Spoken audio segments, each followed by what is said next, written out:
Adapting in Learning Culture with Micro-Credentials. For the same, I would like to invite Dr. Prem Das Maheshwari, who is the Business Director for South Asia at D2L. He brings over 30 plus years of rich experience in the higher educational space with expertise in business development and channel management in the international and national market. He has also worked with India's largest private education group, Amity University, online, where he was VP of Partnership and Tata Infotech Educational Services. With this note, please welcome Mr. Prem with a huge round of applause. Good afternoon. I'm sorry this is afternoon. My session was at 11 o'clock. And I'm into music also, so I'm into ragas also. So I had prepared for morning raga. Now it will be afternoon raga. Anyways, so I have around 3 decades of experience into a variety of corporations and educational institutions worldwide. Now, learning L&D has changed a lot in the last 3 decades, which I have experienced, and I divide it into 3 eras: AC, BC, DC. BC is before COVID, DC is during COVID, and of course AC is after COVID. So there are 3 different eras where learning and development has taken a massive change. So, pre-COVID, we used to, and I worked in corporates, and L&D used to be part of HR, and I used to call HR as holiday and recreation. Why? Because we used to talk to HR people, agla offsite kab kar rahe ho? So we would get a chance to go out, enjoy on company's money, and sleep through the processes and sessions. From there to now, talking about AI, VR, micro-learning, all sorts of varieties of learning. So learning also has changed from full-length learning to midis, minis, and now micros. I'm talking about learning, by the way. So things have changed. We're talking about micro-credentials, and my topic today is micro-credentials. So I currently work for this company called D2L. You see this sign here. D2L is Desire to Learn, which is into complete corporate LMSs, corporate and of course education LMSs, learning management platforms. And this is a unique learning management platform. And I talk about micro-credentials. So essentially what micro-credentials are. Micro-credentials, to me, what we understand from education industry perspective, are very small, short courses specific to certain technical or non-technical areas, which should not be more than or equal to 1 hour of learning. These are micro-credentials. Now, this has taken shape, especially so during the AC era, when most of the employees are either working from home or partially working from home or are learning in a hybrid model. They have to manage between their families and their professions. They are traveling. They're absolutely busy. Micro-credentials are the next in thing. Now, what micro-credentials can do, I mean, they essentially create building blocks or a scaffolding. The moment you get into a micro-credential, modus operandi of learning, what you as an industry leader or the L&D head could do is create a 1 hour duration course and break it into small, very small pieces. So these pieces could be maybe 2.5 minutes, 3 minutes, 4 minutes pieces of learning, which can then be delivered to employees who essentially are on the move. They're senior executives, senior leaders, or even shop floor workers who are time poor. But at the same time, it's important for them to keep on learning and get that momentum. Things are changing, huge dynamics are changing, paradigm shift is happening. Employees need to be enabled, they need to be taught, they need learning. And therefore, micro-credentials are of great help in today's circumstances, especially in the AC areas. What happens is that you essentially create micro-credentials to create subject matter experts. We have people, I think, in this hall from different industries, different backgrounds, and different requirements. Micro-credentials help you to identify certain technical or general soft skill areas, start building these courses, identify a set of people who would need that kind of hard skill or soft skill training, break them into multiple small pieces, and start delivering it through a robust learning management platform so that they can learn anywhere and everywhere. They have portable learning and development activity happening perpetually around the year. Now, what micro-credentials also do is, as I mentioned earlier, they are like scaffolding. So you can build on variety of micro-credentials that lead to a qualification. And this is not an academic qualification given by a university or an institution. This could be an industry-recognized qualification, which means that if I am an employee, say in insurance industry or financial industry, or for that matter in automobile industry, I keep on getting those micro-credentials, which is equal to 1 hour of training. I'm able to complete those micro-credentials as per my availability of time. Slowly, gradually, whenever I have pocket of time available, I can do those courses. Each micro-credential course has to necessarily result into a final assessment. So after you go through 1 hour of learning of that micro-credential, it should be followed by some sort of an assignment or assessment. And there are multiple ways of assignments and assessments that are available, which could be, of course, multiple choice questions and video assignments. Video assignments are absolutely amazing. What you could do as a trainer is give a video assignment to a person who is undergoing a micro-credential.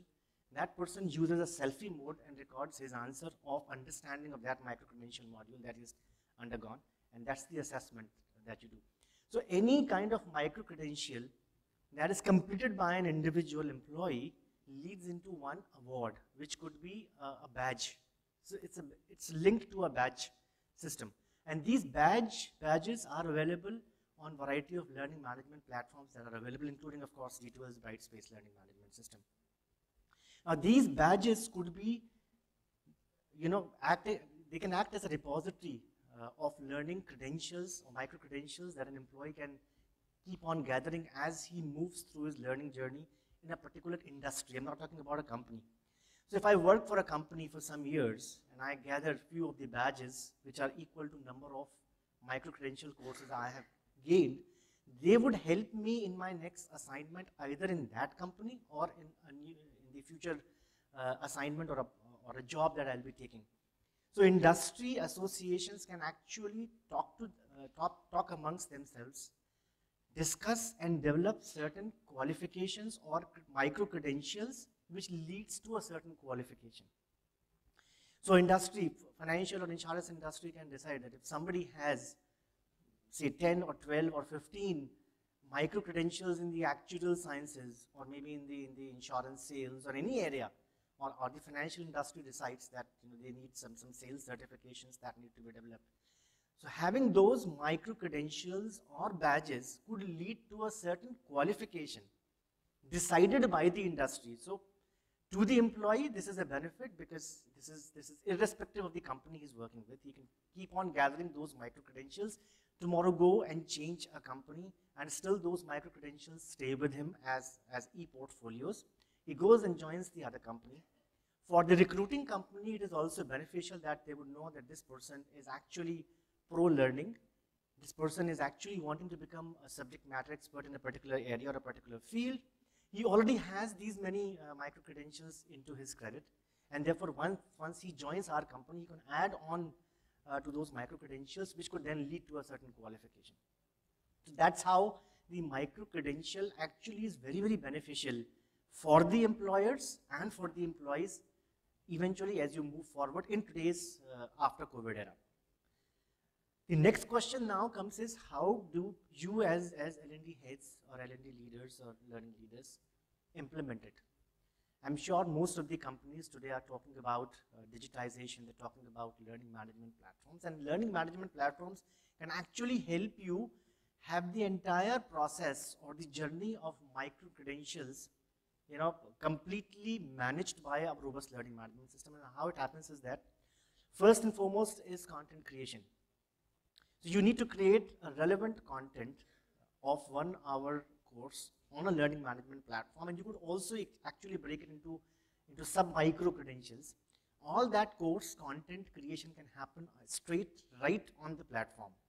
Any changes, additions, deletions, multiplications, modifications to be done on those micro-credential courses can happen straight on the platform without the help of any IT or technical person. So as a trainer or as the L&D head, you could take a call, you could add more stuff which is basically industry relevant stuff or internet generated stuff, existing past records or lectures that you have within the organization. You could do any kind of addition, deletion, modification in the micro-credential depending on who the target audiences are. This is one.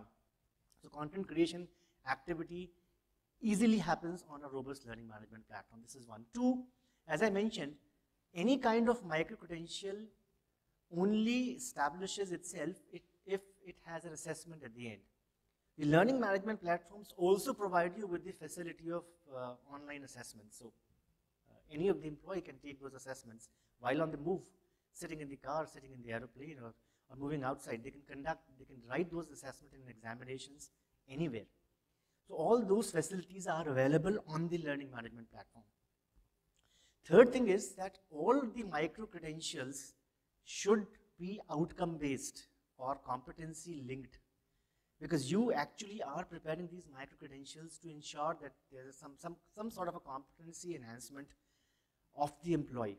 So you could identify certain competencies and link it with the course content that you're creating on the learning management system. Number one. Number two, also you could create some course outcomes and the program outcomes related to those micro-credentials, and again link it to the assessments, so that you're able to track the attainment of those competencies and outcomes as an individual employee goes through that learning journey of micro-credentials.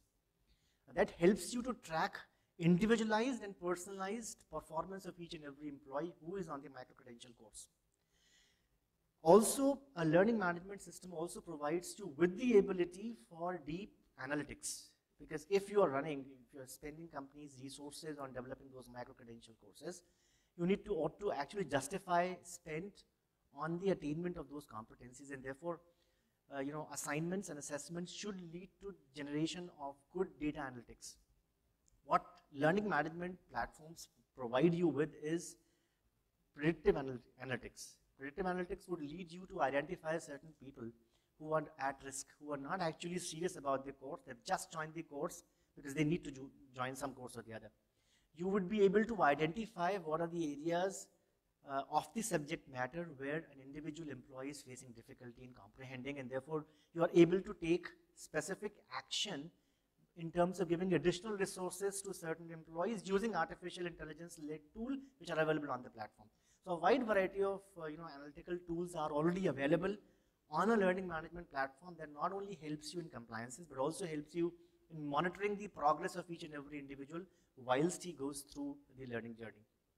Also, one point which I forgot to mention was that whilst you develop micro-credential courses, you could use Bloom's taxonomy approach to create and build those micro-credential courses, so that it helps you develop level-based, gamification-based learning journeys.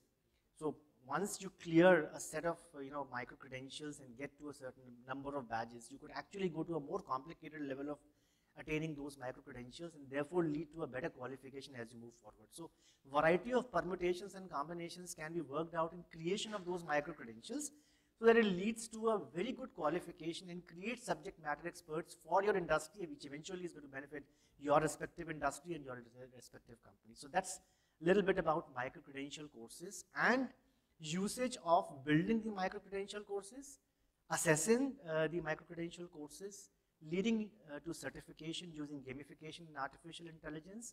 All this can happen by using a very good, robust learning management platform. We have a stall outside the lunch area from D2L, and we are present in this country since past 3 years. This is a Canadian company, headquartered in a place called Kitchener, close to Toronto. We have more than 15 million users using this platform worldwide. Large number of corporations from the industry, including the finance, insurance industry, healthcare, pharma, wide variety of industries are using this platform to not only use this platform to build and successfully implement micro-credential courses, but large number of other learning and development courses. And as things move post-pandemic, as things are evolving, as we move forward, as you need more of engagement with the employers and employees and training and development and the employees, and more of portable learning and development activities, you need to have a robust learning management system in your organizations, be it any learning management platform for that matter, but a learning management platform can actually help you implement micro-credential courses, which is the need of the hour today. Gives a lot of portability to each and every employee, lot of confidence to employees, and of course, immense benefit to the industry in which you are working. So that's it from my side. Thank you so much. I think I'll take questions offline because of paucity of time. Thank you.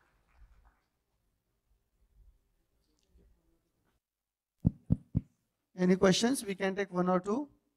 Yeah, please pass the mic.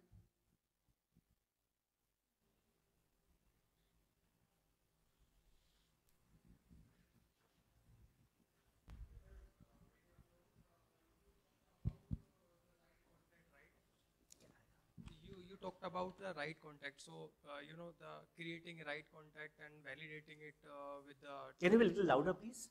You talked about right content, right? Mm-hmm. So creating right content. Right. So you know the VUCA world right now, and suppose you are into a chemical industry and you are teaching your employees on CB cost benefit ratio, and the Rus Ukraine. Suppose the war is over and the price is stabilized now, and you similarly, you are doing content on, you are creating content on this CB, and after a period of time you go to know this is no much anymore required for.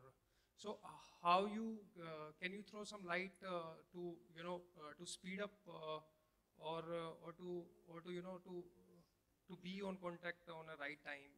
Okay, so you're talking about dynamic content creation, what I understand. Yes. Because content exactly. cannot be obsolete, content cannot be old, it has to be contextual. What is required today by the industry or my organization is the right content. And therefore, based on the overall business objectives, based on the overall industry objectives, the content has to be contextual. So depending on how the industry leaders and the organization leaders actually want to take the organization, the content needs to align with the overall business objectives. And therefore, content has to be absolutely recent and relevant. Now, it needs a lot of collaboration between the academia and the industry. So basic content is available from the academic institution. So as an industry or as a company, you could have some collaborations with large number of engineering colleges, if you're talking about chemical industry, or for that matter, specific institutions which could provide recent content, which is not only from the national perspective, but from the international perspective. This is one. Two, align that content with the industry requirement, as I mentioned. Now, you as the industry leader would have large number of industry people working in your own company who have plethora of experience, a large number of years they put into the company, and therefore the content that they would create or they would curate or they would advise would be the most recent one which could align with the company objective. So that is possible to make any dynamic changes. Even the content can be changed on a daily basis. This facility is available on learning management platforms. So if you want that the content be changed, for example, I was talking to one of the insurance companies. Now, there are a lot of insurance companies have plans, changes in the plans, some GST is included, or some scheme needs to be given to the salespeople. Variety of changes, they happen on a regular basis or dynamically. Any kind of changes which needs to be mentioned on the training module can be implemented immediately, and it takes a couple of seconds to actually implement those changes dynamically on a daily basis.